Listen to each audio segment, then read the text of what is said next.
রহস্যময় ডুবোজাহাজ, ৭১টি মৃতদেহ নিয়ে ৭৩ বছর ধরে সমুদ্রে।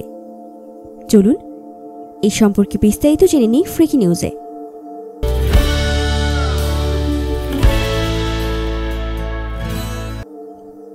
একাত্তরটি মৃতদেহ নিয়ে ৭৩ বছর ধরে সমুদ্রের গভীরে ঘুমিয়েছিল সে। ঘুম ভাঙল ডাইভারদের আনাগোনায়।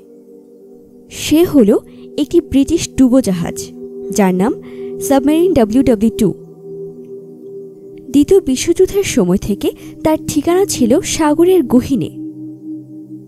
ইতালির সার্দিনিয়া উপকূলে তাভালার দ্বীপের কাছে সমুদ্রের ১০০ মিটার গভীরে পাওয়া গেল ডুবোজাহাজটিকে।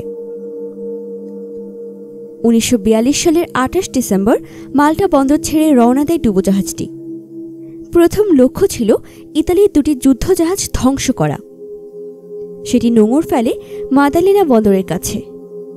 ৩১ ডিসেম্বর সিগন্যালও পাঠায়, কিন্তু ১৯৪৩ সালের ২ জানুয়ারি থেকে ডুবোজাহাজটির কোনো খোঁজ পাওয়া যায় না। ১২৯০ টন ওজনের জলযানটি যেন হাওয়ায় মিলিয়ে যায়। ৭৩ বছর পরে আবার তার খোঁজ পাওয়া গেল। জানা গেছে জাহাজটির ক্ষতি নগণ্য, বিস্ফোরণে সামান্য ক্ষতি হয়েছে। মনে করা হচ্ছে অক্সিজেনের অভাবে মৃত্যু হয় এর ৭১ জন ক্রুয়ের। তাদের শনাক্ত করে পরিবার পরিজনকে জানানোর চেষ্টা চলছে।